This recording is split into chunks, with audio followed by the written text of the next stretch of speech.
First Team Broadcasting's The Spotlight, a weekly look at a topic in sports. This week we're live in Lexington, Virginia to talk Washington and Lee athletics. Alongside WLUR Sports Director Jim Plantholt, I am Andy McEnroe. We start on the hardwood talking about Washington and Lee University basketball, men's basketball to be exact, where they lost a heartbreaker on January 16th to Roanoke by a score of 60-59. With the loss, the Generals stand at an overall mark of 9-5 and a conference mark of 2-4. The Generals play Methodist on January 20th and then have two tough conference contests in the next week as they square off against Hampton-Sydney on January 23rd, who is coming off a loss against Bridgewater, and ODAC and national powerhouse Randolph-Macon on January 27th. Jim, what do the Generals need to do in this up-and-coming stretch of games to stay competitive and keep their place in the ODAC?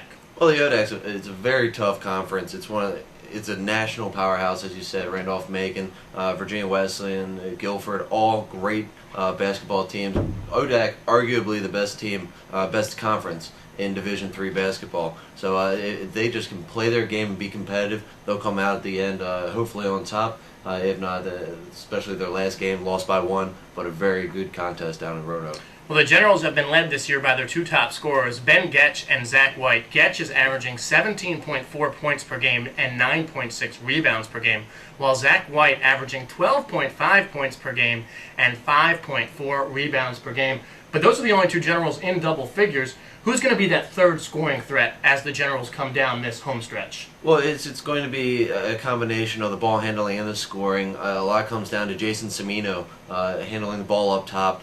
He can get in and create a lot of problems with penetration, plus he can scoop in and he gets a lot of rebounds just right around those loose ball. So I look for him to be the key to the Generals setting up their success.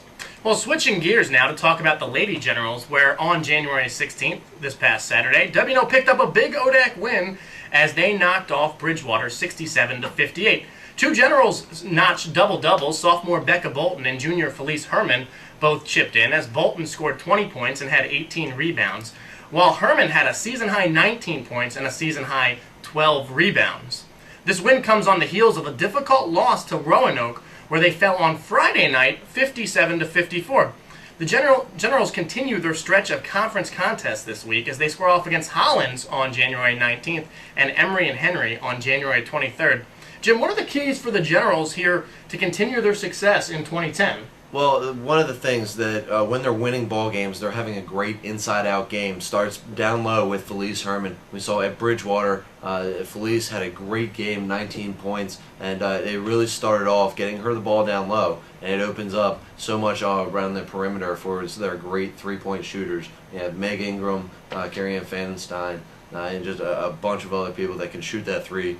Freshman Rachel Warwick doing a great job coming in off the bench and getting some key minutes. Well, those sensational sophomores you mentioned, Bolton, Ingram, and Fandenstein, doing a heck of a job for WNL in 2009-2010. Right now, we're going to step away from the hardwood floor, though, and talk a little wrestling or grappling. Here's Maggie Fisco with the report. Yesterday, WNL hosted an 8-team wrestling match. The Generals placed 5th in the lineup, receiving 33 points. Waynesburg College led the Invitational with 97 points, and Southern Virginia University in last with 0 points. WNL had 3 wrestlers who placed individually. Sophomore Sam Campbell at 141 pounds led the group as runner-up in his weight class. The Generals will face the mats again next Sunday at 11 a.m. at McDaniel Quad in Westminster, Maryland. Back to you, Andy. Thank you very much, Maggie. Turning to the pool, where both WNL swimming teams were in action this past weekend.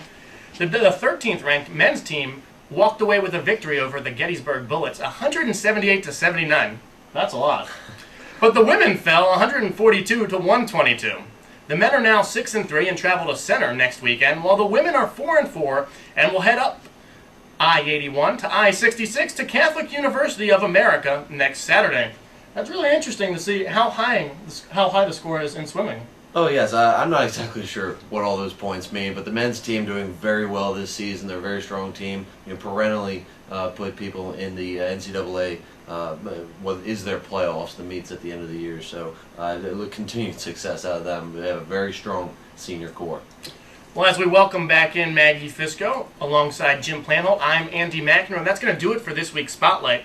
Next week, we'll come to you live from Bates College in Lewiston, Maine. But quickly, before we go, one thought on the rest of the winter season. We'll start with you, Maggie. Yeah, well, we're really starting to heat some stuff up here. Got some games coming up in basketball, but I'm actually looking forward to spring sports now that weather's starting to warm up a bit. Dynamite. And Jim, what are you expecting here as we head towards the conclusion of the winter season? Well, it's going to be very exciting, very close games, men's and women's basketball. Keep an eye on that swimming team as well. They're going to do some special things come the end of the winter season. I love this stretch of ODAC basketball play. It's going to be really exciting to see which team performs the best come Salem Civic Center time in the ODAC Championship. That's going to do it right now for First Team Broadcasting's The Spotlight. Till next time, remember, keep the spotlight on you.